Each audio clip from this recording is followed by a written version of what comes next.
সুপ্রিয় শিক্ষার্থী বন্ধুরা, আসসালামু আলাইকুম। আশা করি সবাই ভালো আছেন এবং সুস্থ আছেন। সবাইকে অসংখ্য ধন্যবাদ জানিয়ে 19তম শিক্ষক নিবন্ধন চারুকলা লিখিত ব্যাচের আজ তথ্য ক্লাস পর্বে আপনাদেরকে আন্তরিক অভিনন্দন। শিক্ষার্থী বন্ধুরা, আপনারা অবশ্যই অবগত আছেন আমাদের চারুকলা শিক্ষক নিবন্ধন লিখিত দ্বিতীয় ব্যাচে ভর্তি হচ্ছে। যারা 19তম শিক্ষক নিবন্ধন পরীক্ষা অংশগ্রহণ করবেন, আপনাদের চারুকলা লিখিত দ্বিতীয় ব্যাচে ভর্তি চলছে। আপনারা অতি দ্রুত যোগাযোগ করে ভর্তি হয়ে যাবেন। আমরা ইতিমধ্যে অনেক নতুন শিক্ষার্থী বন্ধুদের পেয়েছি। আপনারা কোনো দুশ্চিন্তা করবেন না। আপনাদের যেদিন থেকে ভর্তি হয়েছেন সেখান থেকে সবকিছু নতুন শুরু। আপনাদের সবকিছু ধাপে ধাপে শেষ করা হবে। আমাদের প্রত্যেকটা ক্লাস আমাদের যে প্রত্যেকটি ক্লাস হয়, প্রত্যেকটি ক্লাসই আপনাদেরকে শুরু থেকে শেষ পর্যন্ত দেখানো হয়। সুতরাং দুশ্চিন্তার কোনো কারণ নেই। যে জিনিসটা বুঝতে পারবেন না, যে যে যে জিনিসটা আপনাদের জানার সমস্যা, বোঝার সমস্যা, সেটা অবশ্যই আমাকে বলবেন। আমি আপনাদের সেই সমস্যাগুলো সমাধান করে দেবো। এর জন্য কোনো হতাশ হওয়ার প্রয়োজন নাই।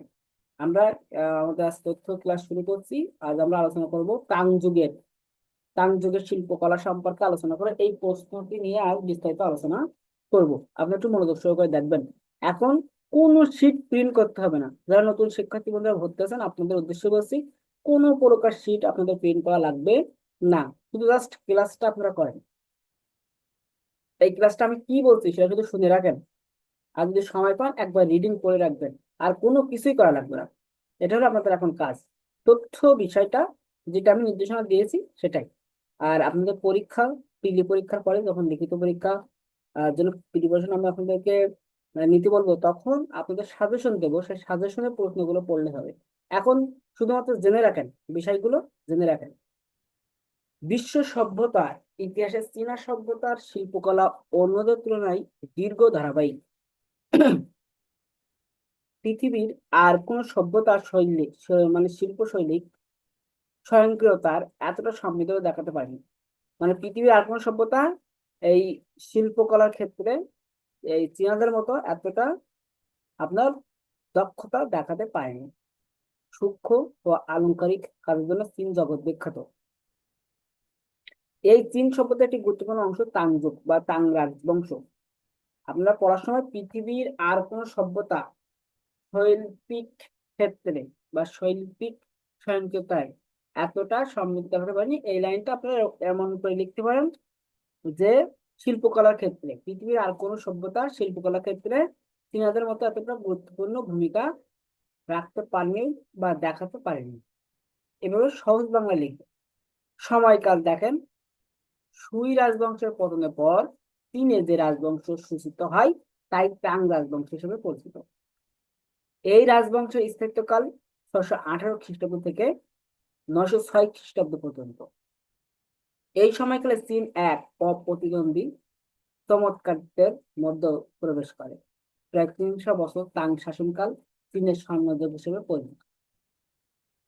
এইবার আমরা এই চীনের শিল্প নিদর্শন সম্পর্কে জানব, অর্থাৎ তাং যুগের শিল্প নিদর্শন। তাং যুগের শিল্পকলা বোঝার পূর্বে চৈনিক শিল্প দর্শন সম্পর্কে আপনার একটা ধারণা থাকতে হবে। প্রত্যেক চৈনিক শিল্পী তার কাজের বিশ্ব ব্রহ্মাণ্ডের সর্বসঙ্গীত প্রকাশ করতে চেষ্টা করে।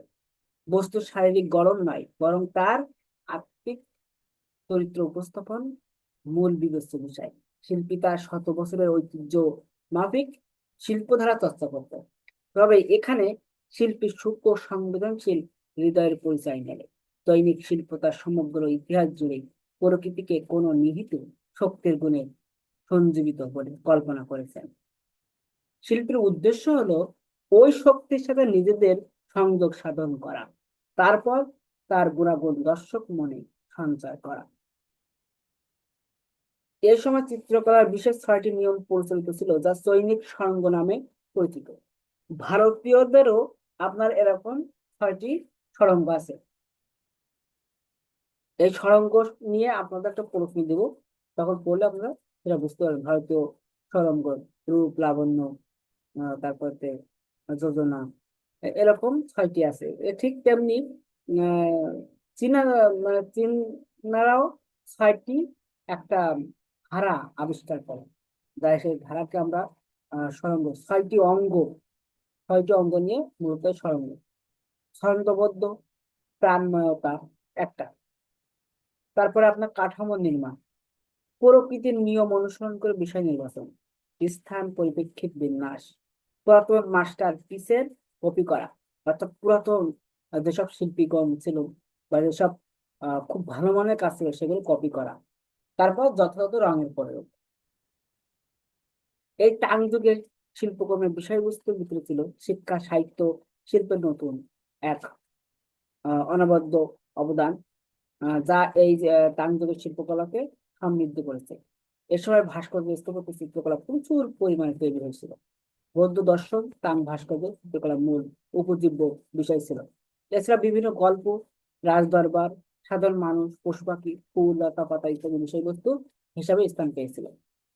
ভাস্কর্য গুপ্ত যুগে ভারতবর্ষের ভাস্কর্যকে যথেষ্ট প্রভাবিত করেছিল। খ্রিস্টীয় ষষ্ঠ শতাব্দীর শেষার্ধে প্রায় এক শতাব্দীর মধ্যেই চীনা ভাস্কর্য তার স্বকীয়তা হারিয়ে ফেলে। ভারতীয় ভাস্কর্যের ইন্দ্রজ বাকসমূহের অনুসরণের ফলেই এমনটি ঘটে।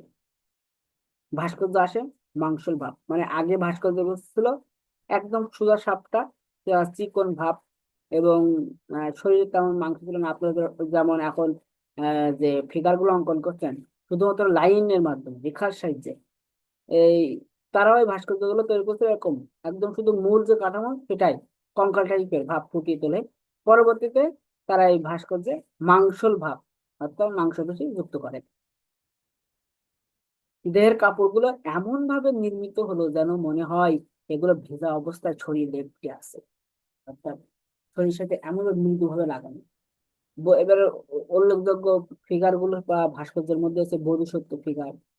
তাং যুগের প্রথম দিকে এই ভাস্কর্য নির্মিত হয়। মার্বেল পাথরের এই ভাস্কর্যটি 700 খ্রিস্টাব্দের দিকে টিয়েন লুং গুহায় নির্মিত। ফিগারটিতে কাপড়ের ভাঁজ ও সন্দায়িত অবস্থান সবই গুপ্ত ভাস্কর্য করা স্মরণ করিয়ে দেয়। অমিতাভ বুদ্ধ, অমিতাভ বুদ্ধের অনুসারীরা উষ্ণ এক মানসিক বুদ্ধের নির্মাণ করেছিল। নবম শতাব্দীর দিকে নির্মিত এই ভাস্কর্যটি কাঠের উপরে ধ্যানমগ্ন এবং আকর্ষণীয় মোটা স্থলাকৃতি ভাবে নির্মাণ করা হয়। মূর্তিগুলোর মাংসল ভাব ক্রমান্বয়ে স্থলাকৃতি ধারণ করে। এই সমস্ত মূর্তিগুলোতে এক ধরনের সাম্য ভাব বিরাজমান ছিল। এরপর চিত্রকলা, দরবারি চিত্রকলা আর প্যারাডাইস পেইন্টিং। 706 খ্রিস্টাব্দে আঁকা চাং রাজকুমারী ইয়াং তাই এর সমাধিসৌধে আঁকা দেয়াল চিত্রে আমরা সেই আমলের দরবারি চিত্রের সম্পর্কে একটা ধারণা পাই। সেই সময় একটি চিত্রে প্রাসাদের মহিলাদের ছবি আঁকা হয়েছে।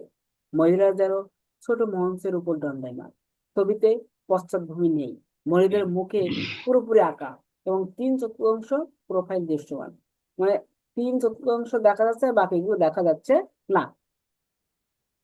প্যারাডাইস পেইন্টিং নবম শতকে আঁকা একটি দেয়াল চিত্র।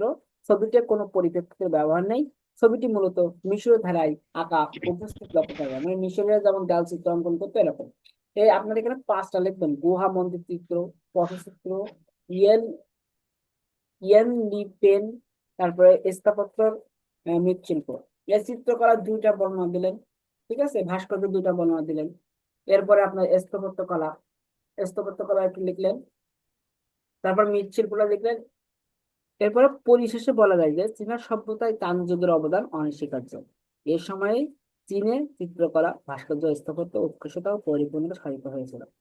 আর এ কারণে তাং স্যার রাজবংশের পিডিএফ গুলো শিল্পকলাকে গ্রুপে দিন। চীনা শিল্পকলার স্বর্ণযুগ বলা হয়। 906 খ্রিস্টাব্দের দিকে চীনে গৃহযুদ্ধ শুরু হলে তাং বংশের পতন হয়। তাং তাং বংশের পতন কখন হয়? 906 খ্রিস্টাব্দের দিকে। তারপরেও তাদের শিল্পধারা চীনে প্রবহমান ছিল।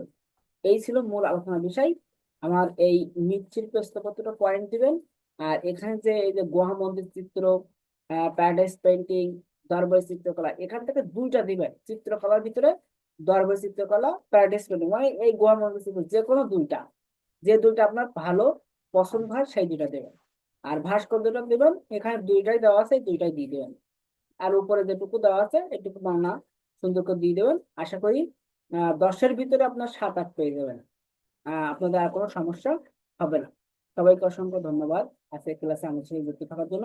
আমরা পরবর্তী ক্লাসে আমাদের ক্লাস মূল্যায়নে যাবো। আমাদের যে আজকে ক্লাস মূল্যায়নের বিষয়বস্তু ছিল, সেই বিষয়বস্তুতে যাবো। আমরা গতদিন যে বিষয়বস্তু শিখিয়েছি আপনারা জমা দিয়েছেন। আমি এক এক করে করে আপনাদের বিষয়বস্তুগুলো বলছি। তার আগে আমরা লাইভ ক্লাস শেষ করবো। লাইভ ক্লাস শেষ করার আগে সবার উদ্দেশ্য বলছি, 19তম চারুকলা লিখিত ভাবে ভর্তি চলছে। যারা 19তম শিক্ষক নিবন্ধন চারুকলা বিষয়ে শিক্ষক হতে চান, আর দেরি না করে অতি দ্রুত আমার সাথে যোগাযোগ করে আমাদের কোচিং এ ভর্তি হয়ে যাবেন। চারুকলা শিক্ষক নিয়োগ কোচিং নিয়ে 19তম শিক্ষক নিবন্ধনের লিখিত তৃতীয় ব্যাচে ভর্তি চলছে। আপনারা যারা ভর্তি হতে ইচ্ছুক অতি দ্রুত যোগাযোগ করে ভর্তি হবে। সবাইকে অসংখ্য ধন্যবাদ।